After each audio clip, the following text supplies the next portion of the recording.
तो आज हम लोग रिलेशन निकालेंगे स्मॉल जी और कैपिटल जी के बीच में।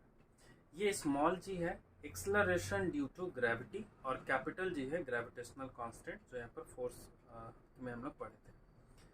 तो पहले हम लोग समझते हैं कि हम लोग कोई भी ऑब्जेक्ट को जब हम प्रोजेक्ट करते हैं वर्टिकली अपवर्ड्स, तो आफ्टर सर्टेन टाइम वो ऑब्जेक्ट फिर से वापस अर्थ सरफेस पर आकर के गिर जाता है।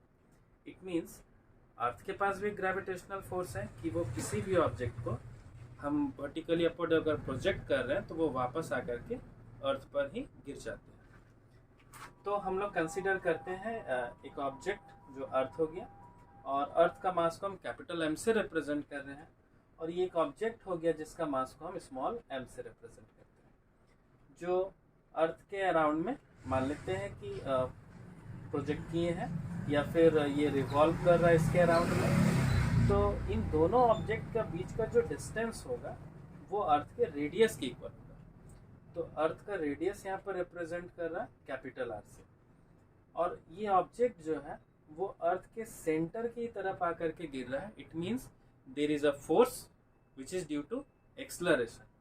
तो इसको हम मान ले रहे हैं कि ये जो अर्थ की तरफ ही आ रहा है, तो ये एक्सलरेशन ड्यू टू ग्रेविटी के कारण नीचे आ रहा है। तो न्यूटन लॉ ऑफ ग्रेविटेशन से इन दोनों ऑब्जेक्ट्स के बीच में, मतलब कि अर्थ और इस ऑब्जेक्ट के बीच में जो फोर्स एक्ट कर रहा है उसका वैल्यू कितना हो गया, capital G capital M small M by are square. और ये object toward the center of earth आ रही है। इसका मतलब कि फोर्स का फॉर्मूला यहाँ पर हम लोग क्या लिख सकते हैं, मास इंटू एक्सलरेशन, और एक्सलरेशन किसके इक्वल है, ग्रेविटी के इक्वल। तो इन दोनों इक्वेशन को अगर हम देखें तो दोनों तो फोर्स का ही वैल्यू है। इसका मतलब हम इन दोनों इक्वेशन को कंपेयर करते हैं फ्रॉम इक्वेशन 1 एंड 2। तो एक एफ का वैल्यू आ रहा है एम इंटू जी, और दूसरा एफ का वैल्यू आ रहा है capital G capital M small M by are square. ये स्मॉल एम से स्मॉल एम कैंसिल हो गया, तो हमारा जो रिजल्ट है स्मॉल जी बराबर capital G M by are square.